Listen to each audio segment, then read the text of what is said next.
Hey, it's OG here. How's everybody doing? Good deal, good deal. You know what I want to talk about today? I want to talk about immigration. Immigration is a great thing for America, but everything has to have limits. Now, with immigration in America, it's just a matter of time before uh, we're overran by Hispanics. And I don't mean that in a negative way. I just mean it for what it is. We at one point, I'm told in this country, 100% Indian. And from one thing or another, we became largely white.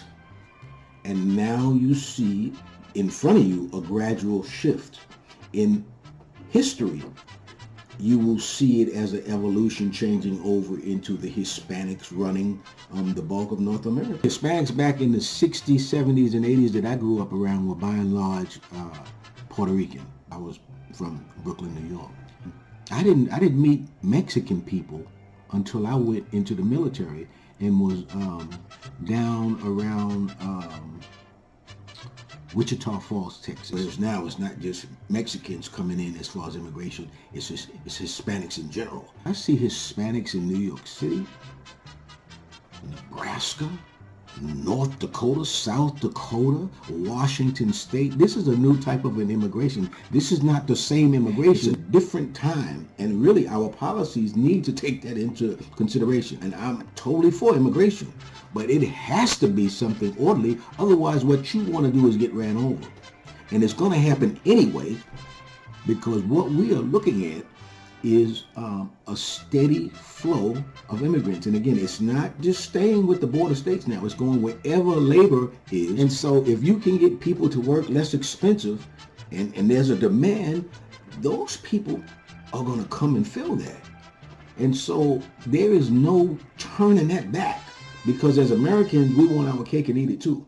You know, we're not willing to sacrifice anything. You have to ask yourself, is the labor going to stop? The influx of immigrants that we have now is something that really is not self-sustaining when you look at it. Take all of your prejudice off of it, take all of the Trump off of it, take the wall, take all of that off of it, and just do simple mathematics. You're a fool in your own right, in that you have to budget within your own family and think about not having children, but yet you think that this country could keep bringing children and families in and somehow it's going to be paid for.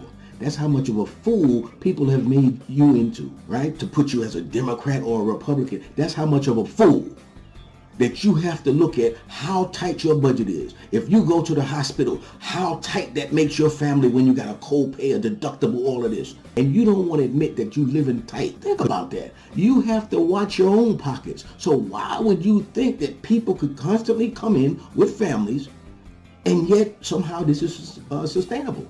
You can't sustain your own family. Take the labels off of shit, right? So take that off of it. Take the Trump off of it. Take all of that off of it.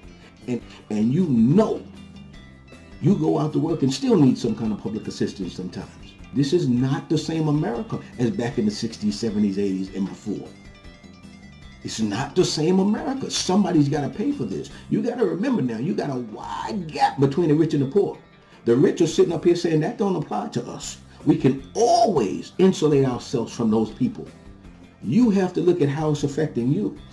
You have to look at how it's affecting you. Don't get into all of these bubbles with Republicans, Democrats, this, that. Don't get, and just think about it.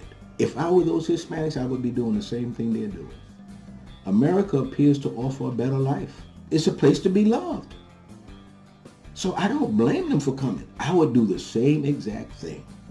So don't get me wrong. I'm not complaining about the fact that the immigrants are coming over here to pursue whatever they want to. What I'm saying is, it is not in good policy to allow a porous border, because we're not going to be able to sustain that. Is all I'm saying.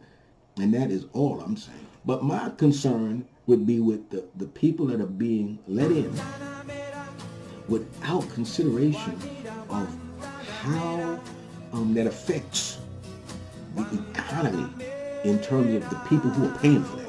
Black people are kind of, we're groomed to go along. We're Americans. We built this motherfucker. So we really need to step back from that. I'm not for them coming in this country if they're taking resources from me. I don't think it's such a far-fetched idea to rethink about some of our immigration policies. We might even have to stop accepting immigrants for a while. And that wouldn't be such a bad thing. America is not the only country in the world that is prosperous. It's not like I'm disagreeing with a Democrat and favoring what President Trump is about with immigration. I literally can see how immigration is affecting me. Are these people really running from some kind of persecution? We got gangs here. I don't think so. I think it's an economic issue. As a matter of fact, I know it's an economic issue. The fact of the matter is, we have a demand for cheap labor. And that's the bottom line. So if we can control ourselves, I guess that would be the first thing to do. But since there's no turning that back, that we need to look at the policies that speak to immigration, but moreover illegal immigration and sanctuary cities is very important. Very important to look at those things. The bottom line is that immigration in America is causing a wider rift between the rich and the poor in this country. They're messing with the wages that are being paid to employees who are Americans. Black people, we need to be looking out for ourselves. We're not racist.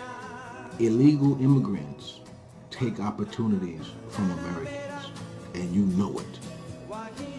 It's about time for us to take a stand on illegal immigration and stop it. They don't need amnesty in this country. This is not the only country in the world. Let's rethink this thing.